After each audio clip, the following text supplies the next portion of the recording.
अशोक गहलोत जी की आखिरी पारी है, ख़त्म है, उनका एंड हो जाएगा। सारी स्कीम जो भ्रष्टाचार परिवारवाद जो कर रखा था उसका दी एंड कर देगी राजस्थान की जनता। बहुत अच्छा माहौल है, अब के कांग्रेस मुक्त हो जाएगा राजस्थान।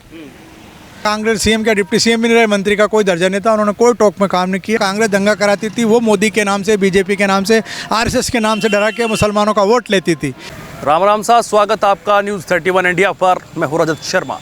लगातार हम आपको राजस्थान की चुनावी यात्रा दिखा रहे हैं कि राजस्थान में किस तरीके का माहौल है।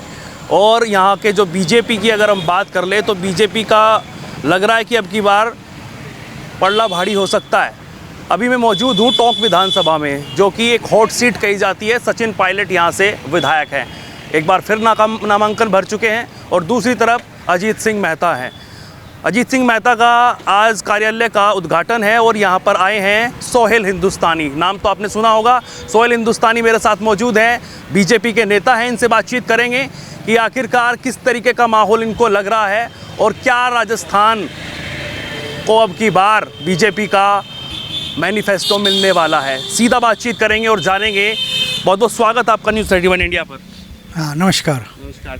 क्या लग रहा है अब की बार, जिस तरीके से आप यहाँ पर आए और यहीं के ही आप रहने वाले हैं, तो माहौल अब की बार लग रहा है कि कुछ आपकी पार्टी कुछ दिखा पाएगी दम? बहुत बढ़िया दम दिखा पाएगी अब की बार भाजपा सरकार। बहुत अच्छा माहौल है, अब के कांग्रेस मुक्त हो जाएगा राजस्थान। अशोक गहलोत जी की आखिरी पारी है, ख़त्म है, उनका एंड हो जाएगा। सारी स्कीम जो भ्रष्टाचार परिवारवाद जो कर रखा था उसका दी एंड कर देगी राजस्थान की जनता।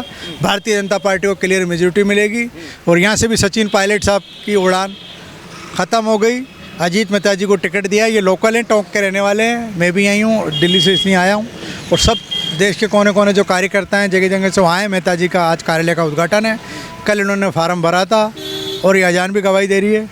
आपने बात की थी ना, जो आवाज़ आती है, तो यहाँ टोंक में कहावत है, कोई बात करते हुए अजान हो जाती है तो मोदी जी से शांत चुप हो जाते हैं, साइलेंट। तो अपनी कोई इतना डिस्टर्ब वाला मामला नहीं है। तो मेहता जी ऊपर वाले ने चाहा, बहुत अच्छे बहुमत से जीतेंगे। सचिन पायलट बाहर के हैं, पहले तो धोखे में जीत गए थे कि वो सीएम के दावेदार बनेंगे। अब कहाँ, कांग्रेस सीएम का डिप्टी सीएम भी नहीं रहे, मंत्री का कोई दर्जा नहीं था, उन्होंने कोई टोक में काम नहीं किया। और वो लोकल भी नहीं थे, उनको टोंक से प्यार भी नहीं था जी। लेकिन कह रहे हैं सचिन पायलट का वर्चस्व है, लगातार इसको हॉट सीट कहा जाता है और बड़े नेता कहे जाते हैं। अभी तक कहा जा रहा था कि कोई उनके खिलाफ नामांकन नहीं भर रहा था, कोई टिकट नहीं लेने को तैयार था। आपको नहीं लगता कि अभी भी डर होगा बीजेपी के अंदर इस सेट? 10 दावेदार थे बीजेपी में, 10 दावेदार, 10 लोग मेरे से ही मिले और खूब दिल्ली भी मिले और से सब लोग टिकट की ट्राई कर रहे थे। बीजेपी में क्या होता है, किसी पार्टी में जब एक टिकट होता है उसके लिए आएंगे, हर आदमी प्रयास करता है और करना चाहिए। लेकिन जब टिकट मिल जाता है बीजेपी में तो कमल के चुनाव जीतने के लिए मोदी के फेस पे बीजेपी को वोट करेंगे, सब मिलजुल के लड़ेंगे। थोड़ी थोड़ी नाराज़गी मन में दुखी होता है कि मैंने प्रयास किया, 10 आदमी दौड़ते हैं, जब एक आदमी जीतता है। विनर अजीत मेहता है। टिकट मिल गया, सारे कार्यकर्ता, पार्टी का वर्कर, यहाँ की जनता मेहता जी को वोट देगी क्योंकि ये लोकल हैं। जब चाहो उनकी घंटी बढ़ाओ, 24 घंटे मिलने वाले हैं। सचिन पायलट के कभी दर्शन होते हैं, दूर से दर्शन। सोहेल जी, क्या मुद्दे रहने वाले अब की बार भारतीय जनता पार्टी के? क्या अब की बार बदलाव चाहती है जनता? तो कह रही है बदलाव चाह रही है, लेकिन अगर बीजेपी सत्ता में आई तो क्या कुछ कर दिखाएगी? जो बीजेपी ने जो पहले अच्छे काम किए थे, जैसे अन्नपूर्णा योजना थी, बहुत सी चीज़ें, सफाई अभियान चलाया था देश में। ये टोंक जिस जगह पे आप खड़े हो कब्रस्तान, ये बिल्कुल बाउंड्री नहीं थी, यहाँ रोड नहीं थे। हिंदुस्तान ने पानी का जाल बिछाया। आप देख रहे हो कितना पानी की लाइन की कैसे कैसे डैम और कैसी कैसी स्कीमें, नदियों को जोड़ना, और जगह जगह हिंदुस्तान में रोड बनाया। वो तो सब का काम कर रहे हैं गहलोत जी।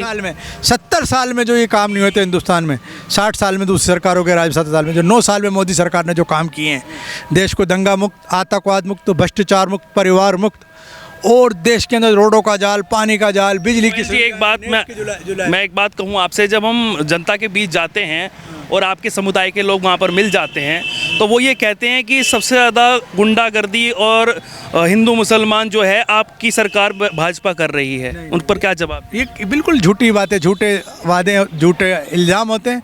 बीजेपी के राज ऐसी राज होता है, चाहे आप देख लो पूरा हिंदुस्तान, यूपी बिहार, 47 से लेके जब तक बीजेपी नहीं आई थी 2008 और अटल जी के जितने दंगे उन राज्यों में और इसमें राज्य में कंपेयर करें, आप ठंडे दिमाग से सोचें तो आपको मालूम चलेगा कांग्रेस दंगा कराती थी, वो मोदी के नाम से, बीजेपी के नाम से, आरएसएस के नाम से डरा के मुसलमानों का वोट लेती थी। अब वो ज़माना दूर गया। अब बस ये है कि वो कहते हैं, अब ये कहते हैं कि बीजेपी टिकट नहीं देती। अब बीजेपी टिकट जब देगी, मुसलमान कार्यकर्ता जो बीजेपी से जुड़ेंगे वो मजबूत होंगे। जीतने की स्थिति में तो बीजेपी उनको भी टिकट देगी, दिए हैं आगे आगे बीजेपी ने। जो यूनुस खान जी कल जो निर्दलीय गए हैं, वो 2 बार मंत्री रहे राजस्थान में, जीते तो रहे, हार गए, उनको टिकट नहीं दिया। तो किसी वजह से नाराज़गी होकर उनको पेशेंस रखना चाहिए, सब्र करना चाहिए था। इन्नल्लाह मा साबिरीन, पार्टी में रहना चाहिए था मेरे हिसाब से, उनको पार्टी नहीं छोड़ना चाहिए थी। तो ये मेरे साथ थे सोहेल हिंदुस्तानी और भारतीय जनता पार्टी के कार्यकर्ता हैं, बड़े नेता हैं, इनसे बातचीत करी है। खैर वो तो आने वाला वक्त बताएगा कि राजस्थान में किसका पलड़ा भारी होगा, और 25 तारीख के बाद वोटिंग के बाद जब काउंटिंग होगी तब कौन सीएम बनेगा। चलिए सीधा अब हम आपको मिलते हैं अगली वीडियो में। अब तक के लिए नमस्कार।